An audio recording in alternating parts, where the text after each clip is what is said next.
Didik TV KPM.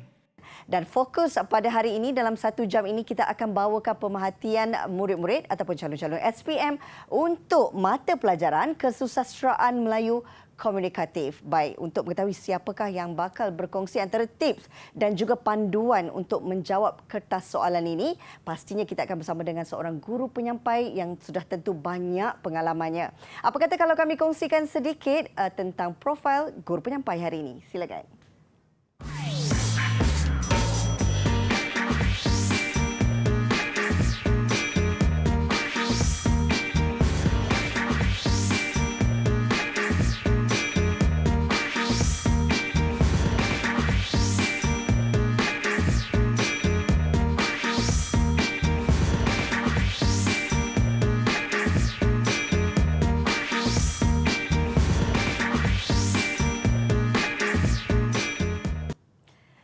Itu dia tadi guru penyampai kita. Ini dia saya nak perkenalkan. Hari ini serba cantik orangnya, bertudung kelabu dan berbaju biru.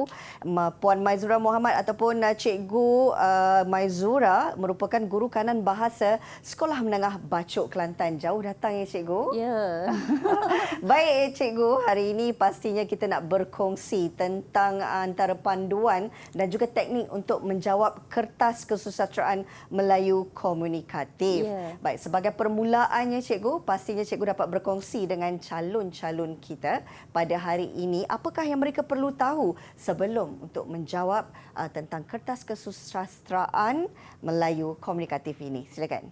Okay, Assalamualaikum semua yang berada di kaca TV, di depan kaca TV sekarang ni, untuk kita fokuskan kepada kesusasteraan Melayu Komunikatif. Ya. Baik, apa yang kita perlu tekankan atau fokuskan pada hari ini ialah tentang format ataupun pentaksiran untuk bahagian A, kertas 1 kesusasteraan Melayu Komunikatif.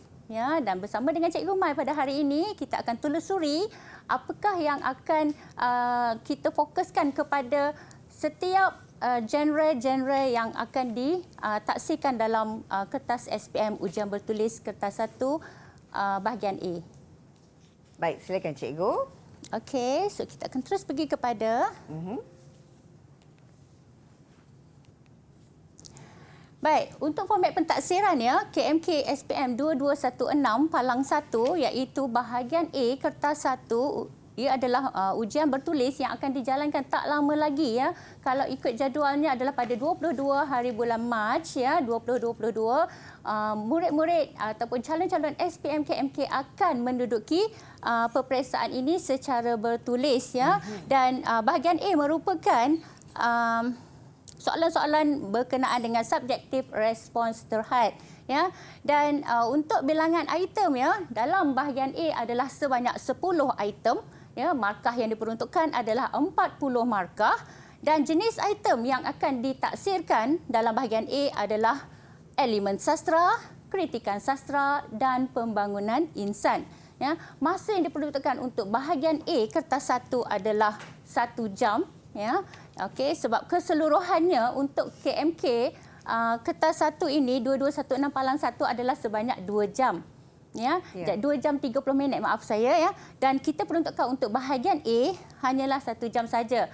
Peruntukkanlah, kalau macam calon boleh perlukan masa lebih tak ada masalah, tapi untuk kita kena peruntukkan juga untuk bahagian B lah ya.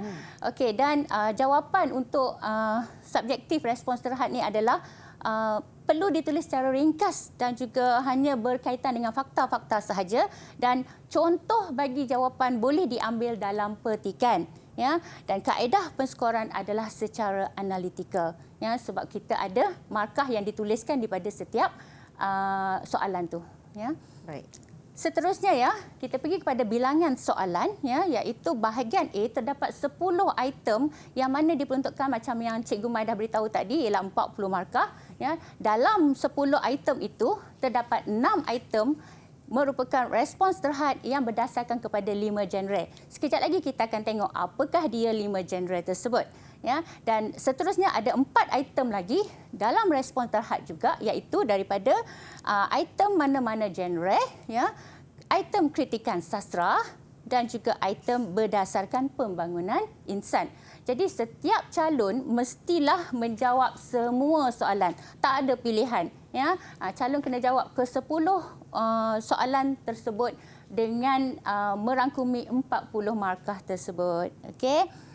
Dan seterusnya, ini baru kita tengok apakah dia 5 genre KMK sastra, ya, ataupun kita kan panggil KMK lah, Kesusastraan Melayu Komunikatif, itu panjang sangat kan. Betul, kita shortkan jadi KMK lah kan. Yeah. Okey. So, genre yang pertama ialah puisi, ya, di mana terdapat 10 puisi tradisional dan juga 26 puisi moden yang terdapat dalam antologi Kubentang Sehelai Peta, ya.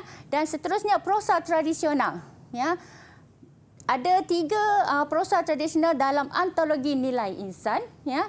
Dan seterusnya cerpen, genre cerpen, di mana terdapat 10 cerpen dalam antologi Kubentang Sehelai Peta, dan juga seterusnya novel, ya, ada 10 bab dari novel naratif Ogon Shoto, dan seterusnya 2 drama yang terdapat dalam antologi Kubentang Sehelai Peta.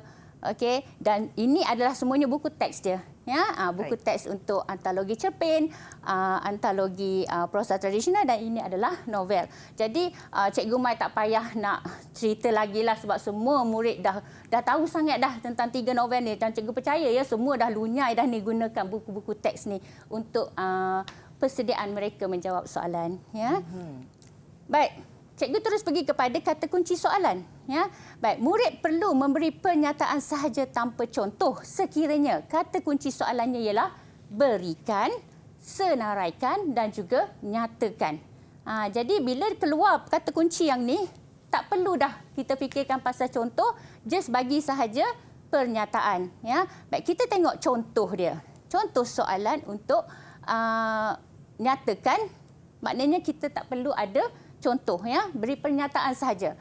Tersebut pula suatu perkataan, Raja Malabari empunya kerajaan, sehari-hari bersuka-sukaan, rakyatnya banyak tiada terkian. Baik, ini adalah petikan daripada syair 100 siti yang terdapat dalam antologi Nilai Insan. Okey, jadi kita tengok soalan dia. Nyatakan 4 bentuk syair yang terdapat dalam petikan puisi tersebut. Markah yang diperuntukkan ialah 4 markah, ya. Baik. Bila kita tengok kata kuncinya ialah nyatakan, ya, okay? Nyatakan maknanya kita tak perlu letakkan contoh, terus pergi pada fakta. Ya. Jadi jumlah perkataan dalam setiap baris tidak sama. 1 markah diperuntukkan. Ya, sebab dia nak 4, markah yang diperuntukkan ialah 4 markah. Jadi setiap satu jawapan adalah 1 markah. Ya. Dan seterusnya rima akhirnya adalah sama, 1 markah. Ada sebab dan akibat. Sebab kalau kita tengok bentuk, ya, bentuk syair, setiap baris adalah maksud. Dia tak ada pembayang maksud macam pantun, ya. Jadi syair-syair itu semua merupakan cerita yang bersambung-sambung dari setiap rangkap, ya. Jadi ada sebab dan akibat merupakan salah satu daripada bentuk syair.